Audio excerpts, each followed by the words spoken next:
नमस्कार दोस्तों, स्वागत है आपका अपने YouTube चैनल भूत बंगला 76 में। भूत प्रेतों पिशाचों की रहस्यमय दुनिया में एक बार फिर से आपका बहुत बहुत स्वागत है। तो एक बार फिर से डरने के लिए और डर की आहट को हम महसूस करने के लिए हमारे चैनल को ज़्यादा से ज़्यादा लाइक करें। दोस्तों, आप लाइक देने में कंजूसी कर रहे हैं। आपकी एक लाइक मेरे लिए बहुत मायने रखती है। अगर आप मेरे चैनल पर नए हैं तो नीचे लाल रंग से बनी हुई सब्सक्राइब के बटन को ज़रूर प्रेस कर दें और फिर एक घंटे के आकार की आकृति दिखेगी, उसे दबाना ना भूलें ताकि हमारे सभी आने वाले सभी नए नोटिफिकेशंस आपको मिलते रहें। तो दोस्तों, आज की जो कहानी है वो बिल्कुल सत्य घटना पर आधारित है। ये कहानी मेरी माँ की सहेली से जुड़ी हुई है जब वो इंटर में पढ़ा करती थी। ये कहानी मेरी मम्मी ने मुझे सुनाई थी। कुछ कारणवश स्थान व पात्रों के नाम बदल दिए गए हैं। दोस्तों, वो कहते हैं कि लालच एक बुरी बला है। ज़मीन जायदाद, खासकर ज़मीन जायदाद, धन दौलत का लालच। आज की ये कहानी किसी के साथ घटी बिल्कुल सच्ची पैरानॉर्मल या भूतिया घटना है जो पैसे के प्रति लोभ और मोह की बुरी भावना को चरितार्थ करती है।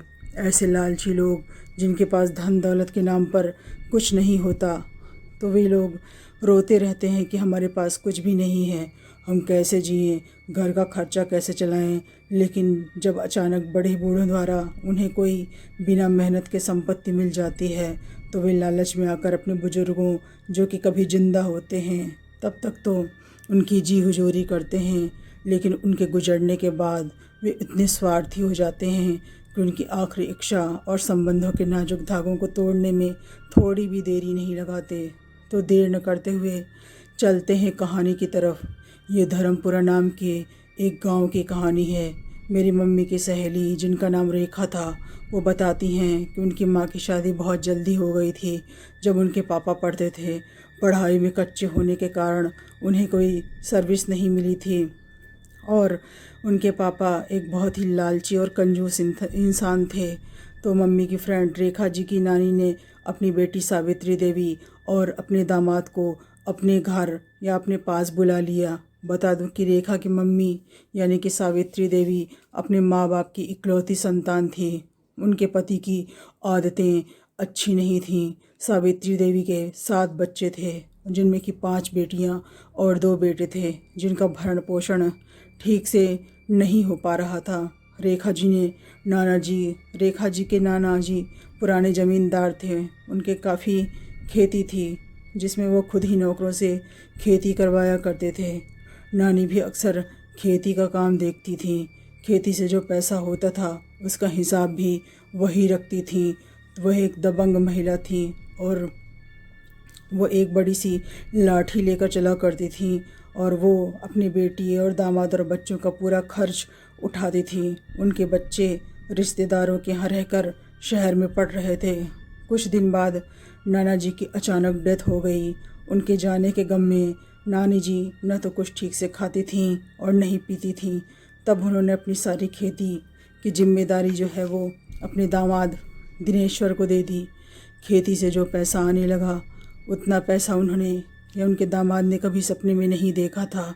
इतने पैसे देख कर के उनके दामाद की नीयत खराब हो गई और संयोग देखो कि कुछ ही दिन बाद नानी की अचानक तबीयत खराब हो गई और उन्होंने अपनी बेटी और दामाद और अपनी नाती नतनियों को अपने पास बुलाया और रोने लगी कि अब मैं ज़िंदा नहीं बचूंगी, मेरा समय पूरा हो गया है, इसलिए मेरी आखिरी इच्छा है कि मुझे अपने खेतों में ही जलाया जाए। वो कहती थी कि मेरी जान मेरे खेतों में बसती है और शायद मरने के बाद भी मैं अपने खेतों को देखती रहूं।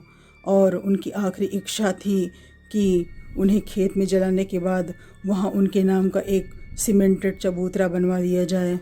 उसके बाद उन्होंने दम तोड़ दिया। ऐसा ही किया गया। उन्हें जलाकर के खेतों के बीच उनके मृत स्थान पर चबूतरा बनवा दिया गया।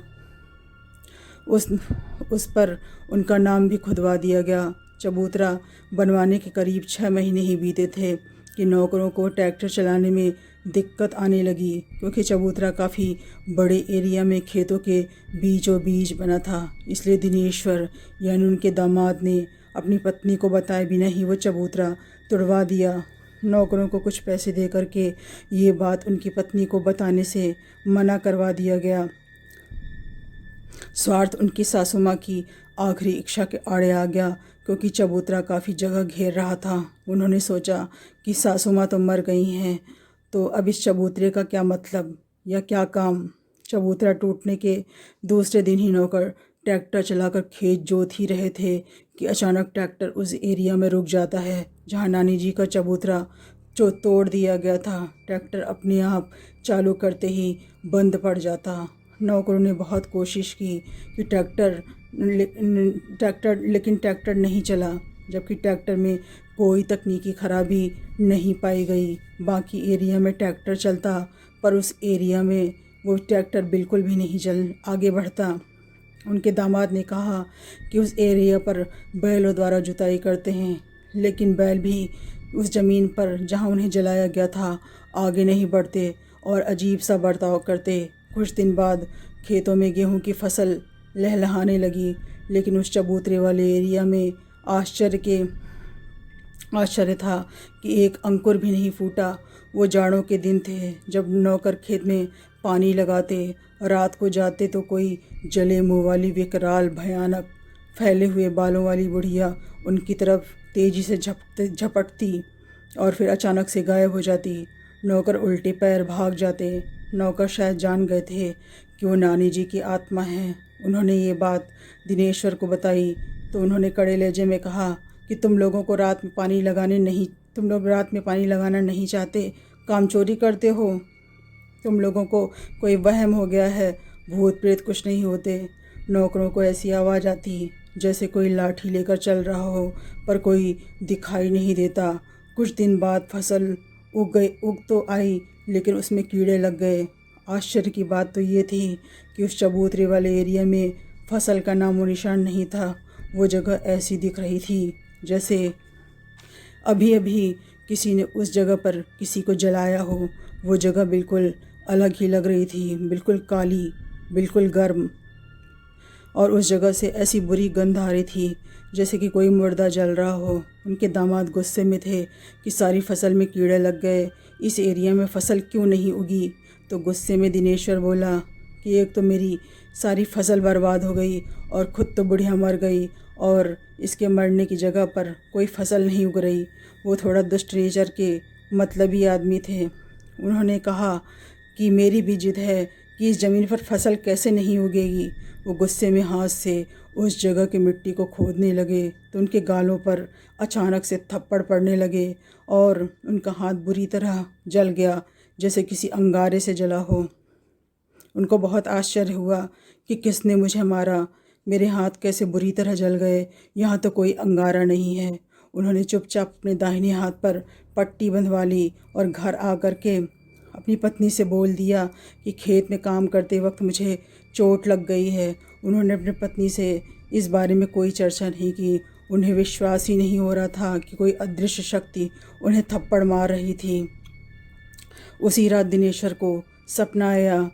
उसमें उनकी दिवंगत सासू माँ हवा में तैर रही थीं और उनका सारा शरीर काली राख से लिपटा हुआ था। उनकी आंखें बिल्कुल अंगारों की तरह पीली पीली चमक रही थीं। बहुत गुस्से में वो उनसे कह रही थीं कि मेरा चबूतरे वाली जगह पर कोई फसल नहीं उगेगी, तेरी सारी फसल मैंने बर्बाद कर दी है, मुझे गाली देता है। एहसान फरामोश, तो जीने के लायक नहीं है। मैं तुझे ऐसी जगह भेजूंगी जो नर्क से भी खराब होगी। अगर तूने मेरा चबूतरा फिर से न बनवाया तो बहुत बुरा होगा। तुझ जैसे लालची को मुझे एक भी फूटी कौड़ी नहीं देनी चाहिए थी। जब सुबह होती है तो दिनेश्वर उठते हैं तो उनको तेज़ बुखार हो आया था, लेकिन एक हफ्ते के बाद ही वो ठीक हो गए। फिर उसने सोचा कि शायद दिन रात खेतों में मैं काम करता रहता हूँ या खेतों के बारे में ही सोचता रहता हूँ, तो शायद ऐसा सपना मुझे हो आया है। पर थप्पड़ वाली बात वो भूल नहीं पाया था। देखो, फिर भी उसकी अक्ल पर पत्थर पड़े थे। उसने चबूतरा नहीं बनवाया, वो सपने को भूल गया। लेकिन एक दिन फिर उसकी मरी हुई भूत सासू का अम्मा का सपना उसे फिर से आया, जिसमें उन्हें सपने में वो लाठी लाठी अपने दामाद को मार रही थीं।